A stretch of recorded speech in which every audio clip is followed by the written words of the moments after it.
Every night at exactly 10:17 p.m., Daniel prayed, not because he felt spiritual, not because he always believed, but because it was the only thread he had left that hadn't snapped. At first, his prayers were loud, full of fire, full of expectation.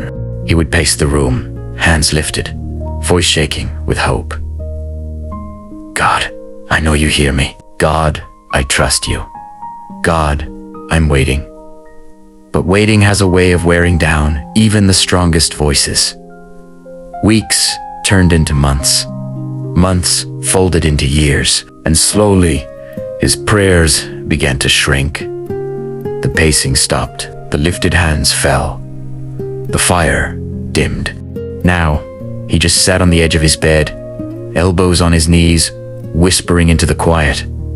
God, are you still there? Daniel had lost more than he could explain to people. The job he prayed for slipped through his fingers at the final stage. The relationship he thought was the one ended without warning. The opportunities he fasted for seemed to land in everyone else's lap but his. And the worst part, nothing was dramatically wrong. Life just refused to move. It was like being stuck in a room where the clock ticks loudly, but the hands never change. One night, something inside him cracked. He sat on his bed like always. 10:17 p.m. But this time, he didn't pray. He stared at the wall, jaw tight, eyes tired. What's the point? He muttered. Silence. Every day I talk, and you don't answer. Silence.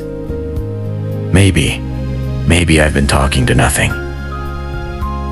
That thought didn't come as a shout. It came as a whisper, and somehow, that made it more dangerous. He lay back on the bed, staring at the ceiling. No prayer tonight, he said.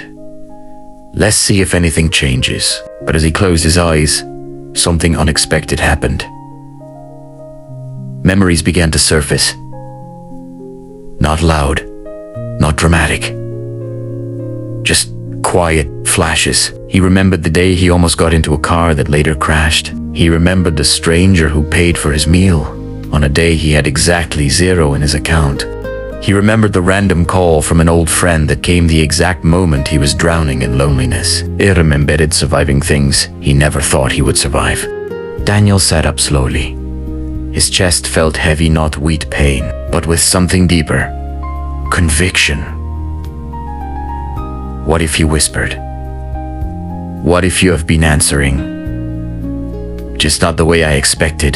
The room was still silent, but it no longer felt empty. He swung his legs off the bed again. 10:32 p.m. late.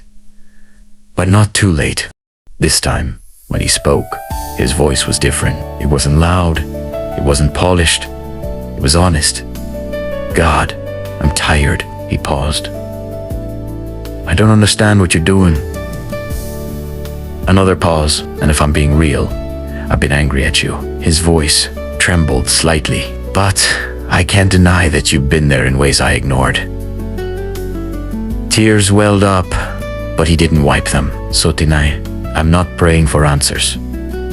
A deep breath. I'm just choosing to believe that you're still working, Jesus. Amen. Nothing dramatic happened. No thunder, no voice from heaven. No instant miracle, just peace. Small, gentle, real. The next morning, nothing in his life had changed. Same room, same struggles, same unanswered questions. But something inside him was different. He got up, made his bed, and for the first time in a long time, he smiled slightly. Not because everything was okay, but because he realized something powerful. Faith is not always loud. Sometimes, faith is just showing up again.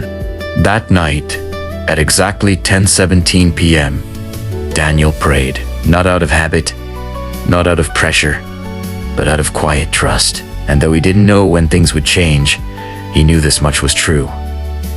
God had never stopped listening. He had only been teaching Daniel how to hear him in the silence.